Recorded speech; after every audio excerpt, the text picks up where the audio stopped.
السلام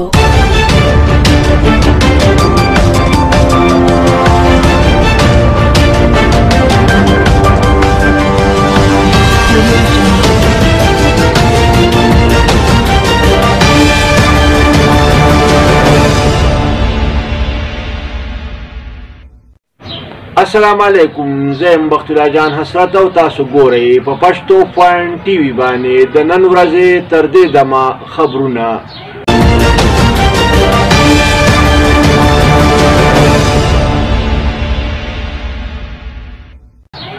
د ټولو اول سر خبرونه.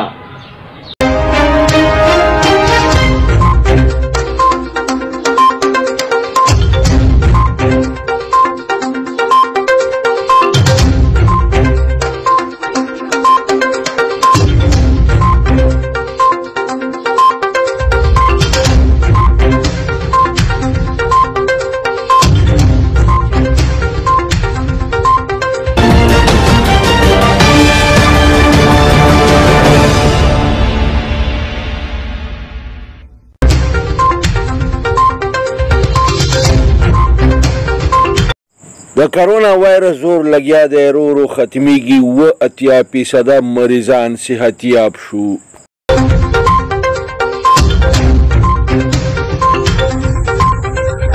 په بلوچستان کې د دهشتګردو په حمله کې د سکیورټي فورسز یو اهلکار شهید شو او 3 نور شدید زخمیان شو.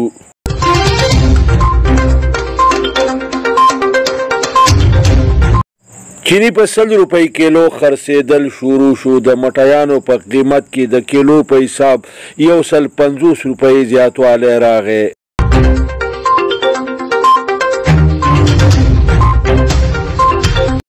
د وړو د بحران قابو کولو دپاره حکومت د اقداماتو اعلان وکړ، خو وړه لګیا دي بلې خواته ورځ په ورځ ګرانیږي.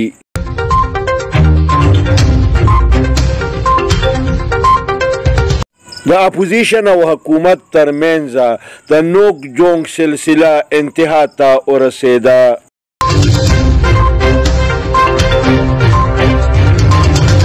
صوبایي حکومت د مرکزي حکومت د 2 نورو شاهراګانو اختیار واخیسته.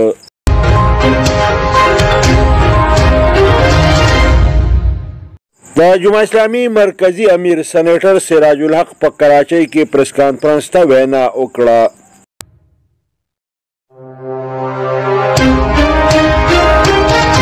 د مسلم لیگ نون صوبایي صدر انجینیر امیر مقام وی چې د کچکول ماتولو داویدار حکومت په خپله کچکول ته ګوتې کړې.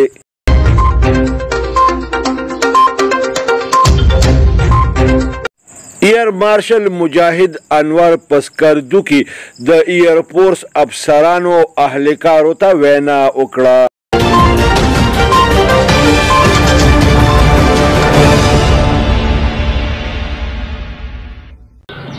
او اوس د دې خبرونو تفصیل. د کرونا وایرس زور لګیا دی، ورو ورو ختمیږي. در اوسه پورې د کرونا وایرس 80% مریضان صحتیاب شوي دي. د کرونا وایرس فعال کیسونه 13,000 پاتې شو. 13 ورځ د کرونا وایرس 12,918 مریضان صحتیاب شو. په تیرو 24 غنټو کې د کرونا وایرس له کبله یو کم 40 کسان مړه شوي دي. دغه رنګې د کرونا وایرس له کبله تر اوسه پورې د مړو شمیره 5,818 ته ورسېده. په تیرو 24 غنټو کې په ملک کې د کرونا وایرس 1243 نوي کیسونه ریکارډ شوي دي. بلې خواته په پوره دنیا کې کرونا وایرس یو ځل بیا خوله لګولې ده. د ټولو نه زیات مړي په تیرو 24 غنټو کې په امریکا کې شوي دي. په بلوچستان کې په گشت باندې په مامور سکیورټي فورسز اهلکارو باندې دهشتګردو حمله وکړه. د فایرنګ په نتیجه کې د فورسز یو اهلکار شهید شو او 3 نور شدید زخمیان شو. د ایس پی آر مطابق په تربت کې د دهشتګردو خلاف په اپریشن کې سکیورټي فورسز یو دهشتګرد خپل انجام ته ورساوه. وایي چې د دې دهشتګرد د قبضې نه په لویه شمېره کې وسله برآمد شوې ده چې دې کې خودکاره وسله او بمونه هم شامل دي. د چینو د کیلو قیمت 100 روپو ته ورسېده. د یوټیلیټي سټورونو نه هم چینی غایب شو. خلک سحر وختي د چینو د تلاش دپاره یوټیلیټي سټورونو ته ځي او ټوله ورځ په قطارونو کې ولاړ. د چینو نه بالکل د مار خپه جوړه شوه. بلې خواته د وړو بحران هم شدت اختیار که. د وړو د 20 کیلو تروړه په 12,500 خرڅېدل شروع شو. بازارونو نه بالکل وړه غایب شو او پلور میلونه ډیلرانو ته سرکاري وړه بالکل نه ورکوي. ډیلران هم لګیا دي غریب ګاګ په دواړو لاسو باندې لوټي. بلې خواته حکومت د وړو د بحران قابو کولو دپاره اقدامات اعلان کړي دي. حکومت وایي چې تېرې ورځې 12,408 د وړو 20 کیلو تروړې خرڅې شوي دي. د اطلاعاتو مطابق د وړو د ډیلرانو پرستونه تیارول شروع شوي دي. د وزیر اعلی د اطلاعاتو مشر کامران بنګش ویلي دي چې نور غنم به اخیستی شي. د زیاته کړې ده چې خلکو ته بلا تعطل د وړو سپلایي لګیا ده شروع ده. د زیاته کړې ده چې د غنمو د مافیا خبرې د مخالفینو پراپیګنډه ده. په دې سلسله او نورو امورو په حواله باندې د وزیر اعلی په صدارت کې د اعلی سطحي اجلاس وشو. د اپوزیشن حکومت درمنځه د زبردست نوک جونګ سلسله شروع شوې ده. د پیپلز پارټۍ مرکزي چیرمن بلاول بټو ویلي دي چې په 15 جولای باندې په قام باندې سلیکټډ حکمرانان مسلط کړی شوي دي.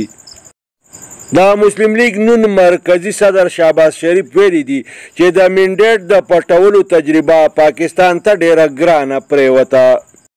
وفاقي وزیر مراد سعید وی چې اپوزیشن لګیا دی د خپل کرپشن پټولو کوشش کوي. شهباز ګل وی چې اپوزیشن لګیا دی په رڼا ورځ خوبونه ویني. وفاقي وزیر شبلی پراز وی که د اپوزیشن زړه ښی او که بدي د ترقۍ دا سفر به دغه شانتي جاري. د خیبر پښتونخوا وزیر اعلی محمود خان د مختلفو امورو په حواله باندې د اعلی سطحي اجلاس صدارت وکړ.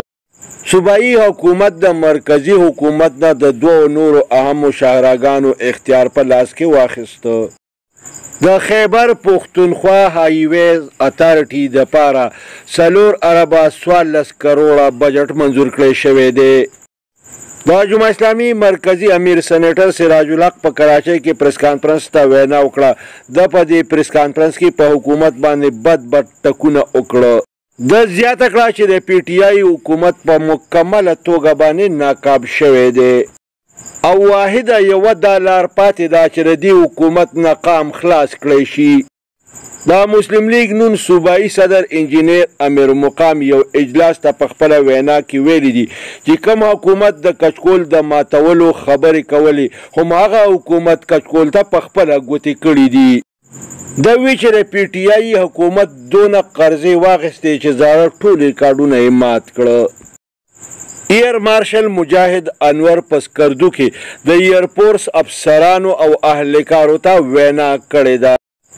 د زیاته کړې ده چې مونږه د دشمن د دفاعي سازو سامان د سوداګانو کولو نه بې خبره نه یو. کتونکو تاسو په سکرین باندې په دې تصویر کې وینئ چې یوې خواته ایر مارشل مجاهد انور لګیا دی وینا کوي، نو بلې خواته جے اف جاز ازمایشي پرواز کوي. کتونکو تاسو په سکرین باندې په دې تصویر کې وینئ چې په پیښور کې د پوډ اهلکار د وړو په یو دکان کې لګیا دي د وړو کوالټي او قیمتونه چیک کوي. کتونکو عام خلک تپوس کوي چې دا فارمیلټي ده او که واقعي د پوډ اهلکار د زړه نه دا عمل کوي.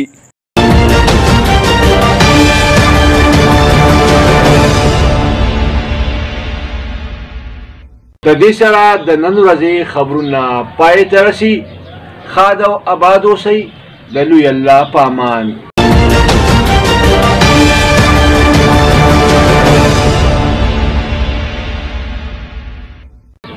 کتونکو پښتونخوا ټي وي سبسکرایب کړئ د ټلۍ په بټن غوته کېدئ او دغه رنګې دا خبرونه کتل د خپل ژوند معمول وګرځوئ